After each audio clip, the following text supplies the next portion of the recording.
శ్రీ విష్ణు సహస్రనామమును పఠించవలసిన ఆవశ్యకత, అందువలన కలిగే ప్రయోజనములు. శ్రీ విష్ణు సహస్రనామార్థములు పూర్వభాగము, రెండవ భాగము.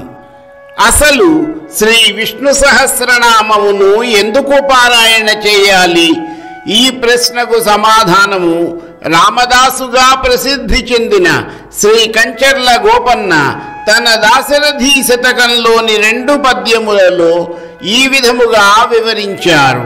జీవనమింక పంకమున చిక్కిన మీను చెలింపకెంతయున్ తావున నిల్చి జీవనమెదద్దయుగోరు విధంబు చొప్పడందావలమైన దాని గురి తప్పనివాడు తరించువాడయా తావక భక్తి యోగమున దాశరథి కరుణాపయోనిధి. ఓ దయాసముద్రుడా, దశరథ కుమార, శ్రీరామచంద్ర, చెరువులో నీరు పూర్తిగా ఇంకిపోయిన తరువాత అందులో కేవలము బురద మాత్రమే మిగులుతుంది. ఆ బురదలో చిక్కిన చేప పిల్ల అక్కడ నుండి కదలలేక చిక్కుబడిపోతుంది. అప్పుడు అది నీరు కావాలని కోరుకుంటుంది. అదే విధముగా మానవులు అనేకమైన కష్టములు అనుభవించిన తరువాత మాత్రమే వారికి నువ్వు గుర్తుకు వస్తావు. అప్పుడు ఇక వేరే గతి లేక వారు నీ మీద మనసు లగ్నం చేస్తారు. అలా చేసినప్పటికీ కూడా వారిని నువ్వు ఎంతో దయతో అనుగ్రహిస్తావు.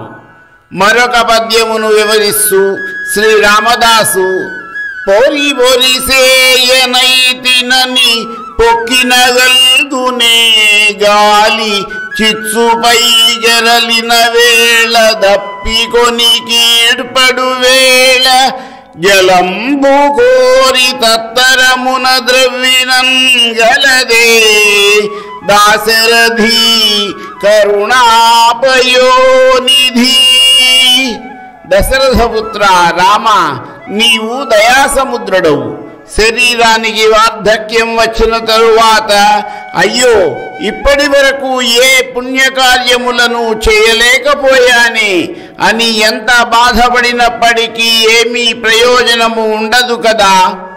అధికముగా వీచే గాలి మంట మీద తన ప్రభావమును చూపిస్తూ ఆ మంటను ఉవ్వెత్తున ఎగిసేలా చేస్తున్న వేసవి కాలములో దాహం ఎక్కువగా ఉంటుంది. అప్పుడు ఆ దాహమును తీర్చుకోవడానికి బావిని తవ్వడం మొదలు పెడితే ఏమి లాభం ఉంటుంది? అందువలన ఓపిక ఉన్న రోజులలోనే భగవంతుడి మీద భక్తితో నామస్మరణ పుణ్యకార్యములను ఆచరించాలి. లేకపోతే బాధపడవలసి వస్తుంది. కంచర్ల గోపన్న ప్రవచించిన పై 2 పద్యాలు మనకు భగవన్నామస్మరణ యొక్క ప్రాముఖ్యతను వివరిస్తాయి. అటువంటి మోక్ష సాధనలలో శ్రీ విష్ణు సహస్రనామ పారాయణము అత్యంత ప్రముఖమైనది. ఇక విష్ణు సహస్రనామ స్తోత్రమును ఎందుకు పారాయణ చేయాలి అంటే, ఈ స్తోత్ర పారాయణము పరంధాముడైన శ్రీ విష్ణు భగవానుని స్థానమైన కైవల్య ప్రాప్తిని కలుగజేస్తుంది.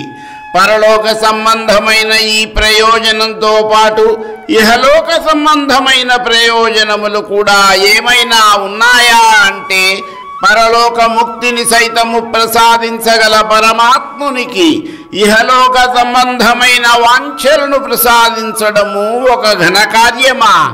ప్రతి మనిషి కూడా తన శరీరముతో మాటలతో మనసుతో ఇతరులకు ఎప్పుడో ఒకప్పుడు ఏదో ఒక విధమైన తాపములను కలుగజేస్తుంటాడు.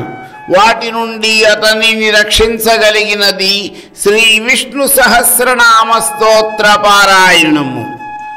అదే విధముగా కాంత కనకము సంతానార్థుడై కూడా జీవుడు అనేక తాపములను పొందుతూ ఉంటాడు. మాతృగర్భవాసము చేస్తున్నప్పుడు జనన సమయములోను మరణ సమయములోను జీవుడు అనుభవించే తాపములు అన్నీ ఇన్ని కావు. ఇవే కాక బాల్య యవ్వన వార్ధక్య అవస్థలలోనూ దుష్ట సాంగత్యముతోనూ కూడా అతడు అనేక తాపములను పొందుతూ ఉంటాడు. ఇక ఆధ్యాత్మిక ఆధిదైవిక ఆధిభౌతిక తాపత్రయములనేవి మానవునకు ఉండనే ఉంటాయి.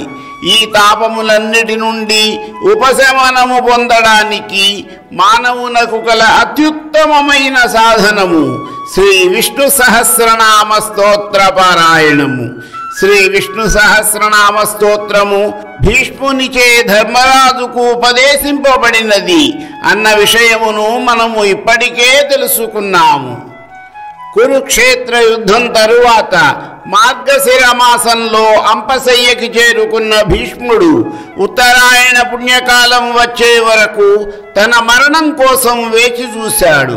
ఉత్తరాయణంలోనే ప్రాణత్యాగం చేస్తేనే తన ఆత్మకు మోక్షం లభిస్తుందని, తిరిగి తన లోకానికి వెళ్ళి స్వేచ్ఛ పొందుతానని భీష్ముడికి ముందే తెలుసు. అందుకే సుమారు 58 రోజుల పాటు భీష్ముడు అంపశయ్యపై బాధను భరిస్తూ ఉండిపోయాడు. అందుకే మాఘమాసంలోని శుక్లపక్షంలో ఏకాదశి రోజున మోక్షం పొందాడు. ఈ విధముగా అంపశయ్యపై పరుండిన భీష్మునికి ప్రశాంతతను చేకూర్చినది విష్ణు సహస్రనామము. బాణములు గుచ్చుకుని రక్తమంతా ఇంకిపోయినా కూడా ఎంతో ఉత్సాహముగా ఆనందముగా విష్ణు సహస్రనామ స్తోత్రమును భీష్ముడు ధర్మరాజునకు ఉపదేశించి తన తాపమును పోగొట్టుకున్నాడు. శ్రీ విష్ణు సహస్రనామ స్తోత్ర పారాయణము అన్ని విధములైన తాపములను పోగొడుతుంది అనడానికి ఇంతకన్నా నిదర్శనం ఏం కావాలి? అందువలన ప్రతి వారు కూడా శ్రీ విష్ణు సహస్రనామమును అనునిత్యము పారాయణ చేయాలి.